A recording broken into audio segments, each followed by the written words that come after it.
পরিচয় একটু।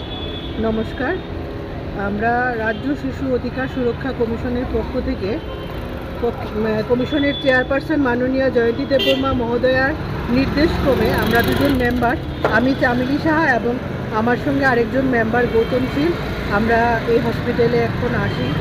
কারণ আমরা একটা পেপার নিউজে দেখতে পাই যে গতকাল মনুভেলি টি গার্ডেনে মানে ছড়ার জলে স্নান করতে গেছে একটা বাচ্চা, তারপর সে মাটি চাপা পড়ে যায় কোনো না কোনো কারণে। বাচ্চাটির মা বাবা ওই সময়ের সঙ্গে ছিল না, তারা কিছুক্ষণ পরে এসে খোঁজাখুঁজির পর অনেকক্ষণ খোঁজাখুঁজির পর বুঝতে পারে যে বাচ্চাটি হয়তো ওই মাটি চাপাই পড়েছে। হঠাৎ করেই মাটিটা ধসে পড়ে গেছে, ছড়ার জলে স্নান করতে গেছে।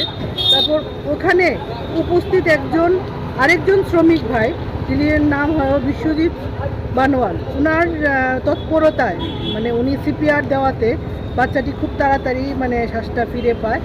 আর খুব সিরিয়াস অবস্থাতেই তারা এখানে নিয়ে আসে জিবি হসপিটালে, গতকাল এডমিট হয় বাচ্চাটা। তা আমরা এখন দেখে আসলাম কমিশনের পক্ষ থেকে, এবং আমরা ওখানে চাইল্ড ওয়েলফেয়ার কমিটির সাথেও কথা বলেছি ফোনে, ওরাও সহযোগিতা হাত বাড়িয়ে দেবে। কি নাম বাচ্চাটার? সুস্মিতা বাউরি। বাচ্চাটির 9 বছর, গার্জিয়ানরা বলছে ক্লাস 4-এ পড়ে। বর্তমানে শারীরিক অবস্থা কীরকম দেখবেন? বাচ্চাটি একটু সিরিয়াসই আছে এখন। সমস্ত রকম টেস্ট হসপিটাল থেকে করা হয়েছে গতকাল থেকে, এখন অক্সিজেন এবং স্যালাইন চলছে। 1-2টা কথাও বাচ্চাটা বলছে, তবে অবস্থা এখনও অনেকটাই সিরিয়াস। বাড়ি কোনখানে? বাড়ি তো ওরা তো মনুভেলি টি গার্ডেনই, ওরা বাবা মা দুজনই ওখানে কাজ করে না।